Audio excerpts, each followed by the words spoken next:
Well, as a kid, I was a boat boy on a Concordia and raced on the New York Yacht Club cruise. And so the New York Yacht Club was, just something very, very exciting. And I think when I became a member 40 years ago, it was, the highlight of my sailing. Well, when you're asked to be a trustee, as you well know, and you go to your first meetings, you say nothing. You listen, and you let the senior people, and then maybe you don't say anything again, and eventually you say something. One of my first meetings I'll never forget. I'm sitting there, and one of the senior trustees said, I see we've redone the America's Cup into a palm court. And he said, I think you've painted it such that it looks like a Chinese bordello. And I was just, what's going on? And everybody was dead silent. And I think it was Commodore Anderson or someone who turned to him and said, and how do you know what a Chinese bordello looks like? I will never forget that one. When I became Commodore, I think we have to remember how important the staff is. Clubs are made up of staff that you want to see, say hello, and I think they're terribly important. You can never forget that. And I think the other thing, as being an officer, you have to be careful you don't start micromanaging the staff. You set their policies, their objectives, you cheer them if they're doing well. If they're not, you talk to them. And let them run the show, and you run the external, the sailing, and that sort of aspects of it. But our members are really, really wonderful. We did a recent study on the employees' attitudes, and I thought it was wonderful. I asked them who appreciated them the most, and they said the members, which I thought was a very nice response.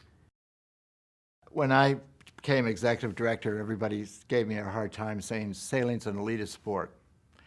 And I was very proud to tell everybody at the first U.S. sailing meeting that I made it all the way to the collegiate Olympic trials without ever owning a sailboat.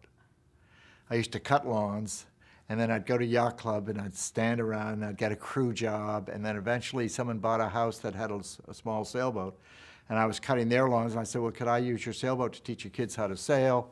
And from there I went on and did Sears Cup, and then the owner of the place said, I'd like a boat. I've never sailed. And he said, would you get me a boat? And I was 18. So I saw Melee won the Bermuda race. So I went and got him a Concordia yawl, raced the boat for him, put my friends together, and that's when we first went on the New York Yacht Club cruise.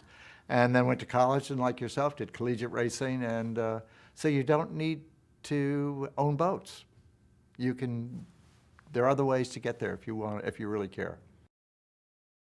I've had, as you know, Reeves Potts, who's just a delight, and Phil Bennett and Steve Cruz, and then I've had a boat boy and his wife. The only problem is now people in front of the mast all have children. We're getting a little worried. But we've had the same crew together probably for over 15 to 20 years. It's just been wonderful. And then we all come back and do the cruise together. And I think the nice thing about sailing is you develop friendships for life. And